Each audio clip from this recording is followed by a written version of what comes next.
Today, I'm going to teach you how to min-max your progression on Lost Ark so you can be where you want to be before Argos comes out. And this is going to be a complete rundown so that you don't get stuck in tier 1 or tier 2 while making you as strong as possible the entire time. And this is going to work on every character, mains, alts, whatever you need, all the way up to 1350 at least. How does it always end up like this? And we've been talking about this in Discord for the past few weeks, so make sure you check it out. It's going to be linked in the description along with everything else, including the other videos, text guides, and everything you're actually going to need to make this happen. So if you gain any value from this, I would appreciate the sub. My name is Claysthetics, and we're running right into it. And don't forget to like the video. It's the only way YouTube knows I exist.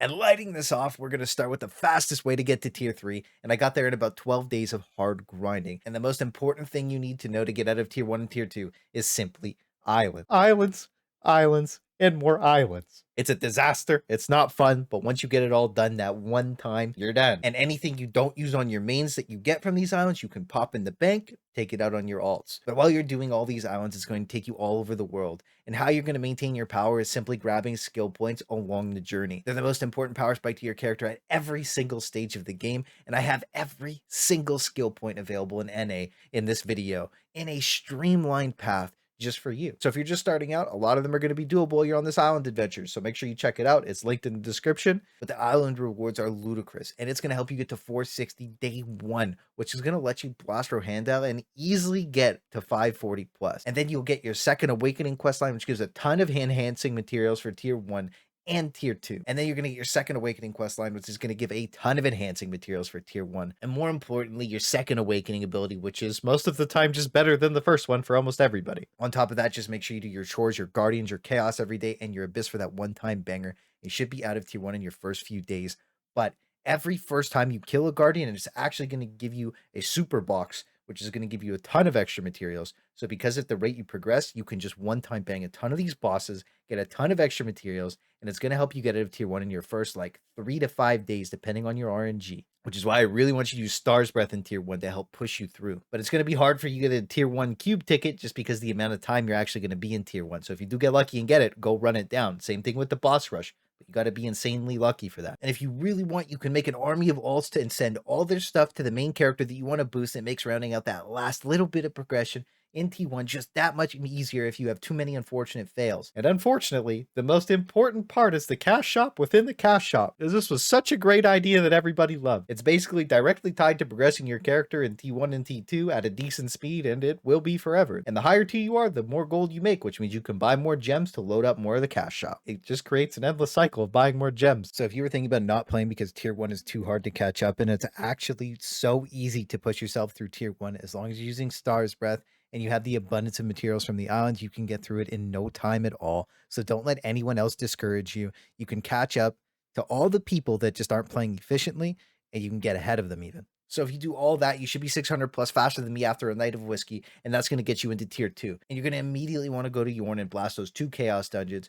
But if you did chaos earlier that day, just go buy a full set of tier 2 gear off the market and start upgrading it. And guess what? The way we're going to upgrade it is more islands, our favorite thing in the entire game. Someone needs to make this shit stop. I don't want to do any more islands. At least it comes to an end after this. Maxroll has this map guide. You just follow the red arrow, go through it. The map's linked in the description. It's actually super fast, really easy to do, and you just need to make sure you do it. But before you do cube in tier 2, you need to do this small island quest chain that's going to send you to the cube and give you even more rewards. Cube is going to juice you again with the free enhancement material, and you need to be getting them because even failing once in this tier is a massive setback. So do your daily chores again, smash through the islands, and get to the cube. After that, you should be easily able to get to 1020 plus after you finish Fated, but you will get stuck on life shards and leapstone pretty much all the time. And this is where world boss Nightmare Feather Ship I'm dead again. and Jeshbro might be hype. But there's 2 slept on islands: Monty Island, which barely ever spawns but gives large life fragment bundles, and Azurewind Island, which has a vendor that has harmony bags on it, and you get a token every time you beat the event on that. So you can get 3 extra bags. If you're struggling for life shards, this is the way to go. So after you're done all that, the dailies, the islands, you go blast through Ark of Arrogance, which is basically just a meme tier of content. And if you need a guide, I have the full tier 2 raid guide out right here. It's also linked in the description, so go be an enjoyer. When you finish this easy mode raid, you get ready for the biggest juicier of tier 2, Boss Rush. And not only is it ridiculously easy, the rewards are absolutely cracked. You get so many leapstones and gems, it's going to make the game really easy after you do it. And on top of that, after you breach out of tier 2, you can sell all of your gems or send them to an alt and just start ranking them up. But when you do send them to an alt, you have to fuse 3 of them together and it will change into the one for them. So just remember that a tier 9 gem is not worth as much as a tier 8 or a tier 7 gem in tier 2, just because of the transferring to different characters. And because a bunch of people have an abundance of alts in tier 2, that gold's really going to help push you into T3. But after all that's said and done, go do your Gated Paradise and get your free rewards. The bosses are actually really easy. Again, guides in the description. But don't salvage any accessories you get from here. Price check all this stuff with decent stats on it, because on the market, some people are min-maxed out to an extreme in tier 2 because they're farming hard. And this is where you're going to pick up a ton of gold for your tier 3 progression. Selling accessories with class drops is always going to be one of the best ways to make money at every tier of the game. So just an example, as a Berserker, I'd get Mayhem or Berserker's Technique, and if it rolled Quit or Swift, it's automatically going to sell for big money. This is legit free gold because people want to min-max their engravings early on. So the big takeaways about what I just talked about are: get all your daily chores done. That's your Chaos Dungeons, your Guardian Raids, your Ocean events, whatever you need to do. All those random islands that I talked about, just make sure you one-time blast them, get them all done. Pomona Island, you can actually do on a male and a female character to double down on the rewards, which is really nice. And make sure you're selling all of your tier 2 gems if you're not giving them to an alt, because they actually will make you a ton of gold. Same thing with all those cracked accessories, and that's going to help you juice in tier 3 if you want to, or sit on a gold mine like a dragon. But you should be out of T2 in roughly 3 to 5 days with good RNG and 7 to 10 with really bad RNG. And I Stars Breath everything from 12 to 15, didn't even think about it. Woo! That's it.